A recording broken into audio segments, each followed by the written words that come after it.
They do not have a permanent structure they call home. Raggedly dressed, barefooted with brownish stained teeth, they shelter in the streets and sleep under bridges. These are people going the extra mile to earn a living, and each one of them has a story to tell. Everyone is onto their daily hustle and bustle of city life in Accra. But for Frank Asante, it is just any other ordinary day, already off to fend for himself. A horrendous smell from the Odo drain at the Kwame Nkrumah Circle, yet every day he wades through rubbish stuck in the stagnant water, broken glass and toxic waste, collecting scrap metal and plastic to sell to earn a living. He's 28 years old from the Ashanti regional capital, Kumasi. Go on, man, with me 60, 50, 40, and go across to me 15 cities. I sometimes earn 60, 50, or 40 Ghana cedis. The country is tough.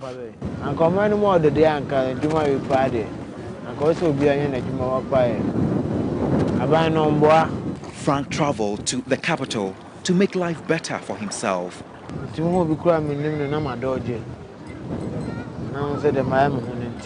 Anytime I come across someone I know, I hide because of how I look. I sometimes cry. He tells me he sometimes finds dead bodies washed away by flood waters in the drain, especially when it rains. Dead body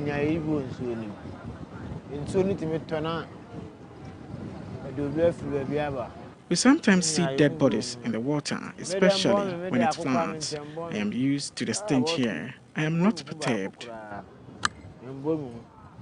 This drain gets filled to the brim when it rains heavily in Accra and even flood homes, sometimes claiming lives.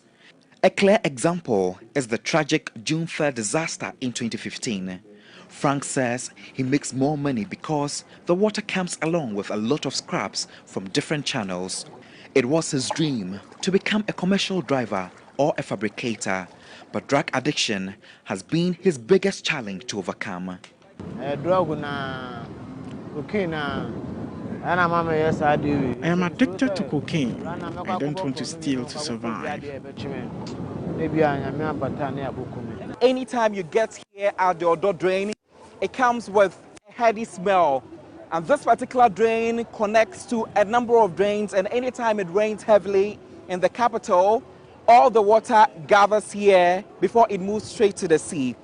Now, you have people like Frank who come in here daily to pick used plastic bottles and scraps just to be able to sell to others.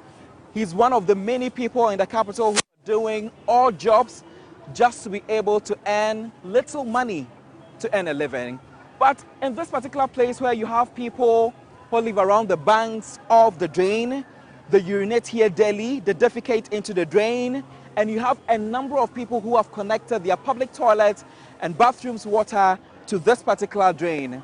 But you have people like him who are not even wearing any protective gears, walking in here with their bare foot, using their bare hands, put it inside the water to pick these products to sell, just to be able to earn something little to make a living. Really heartbreaking. Kwabna Nyako also came to Accra a year ago, aiming for a more promising future. I would love to be a mechanic. Kwabna is also here to pick used plastic bottles and scraps to sell.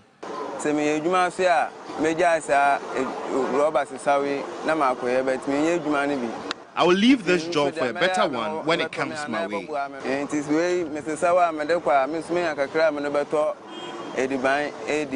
He left home when he was 12 years after his father passed and his mother abandoned him in Aguna Swedro in the central region.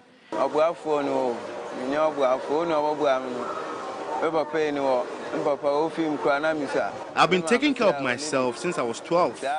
My dad has passed and my mom is not around.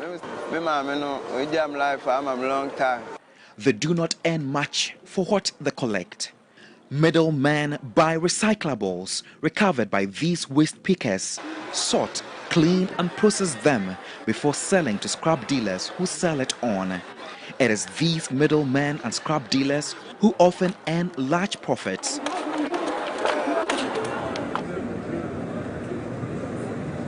Highly spirited in the day, but when it's all over and the sun goes down, they have to find a place to spend the night.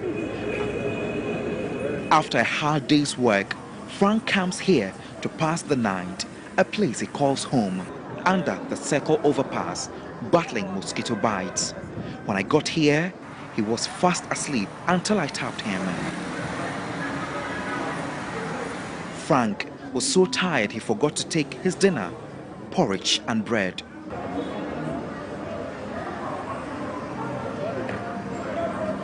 After spending some time with him, he started dozing off, so I had to allow him rest. Head of Department at the Occupational Health and Safety at the Accra School of Hygiene, Kolebu, Isaac Agbenyezi, describes their situation as risky. He said if something is not done about it, the future could be dreadful. It is a major public health concern because these guys end up using public goods with the public.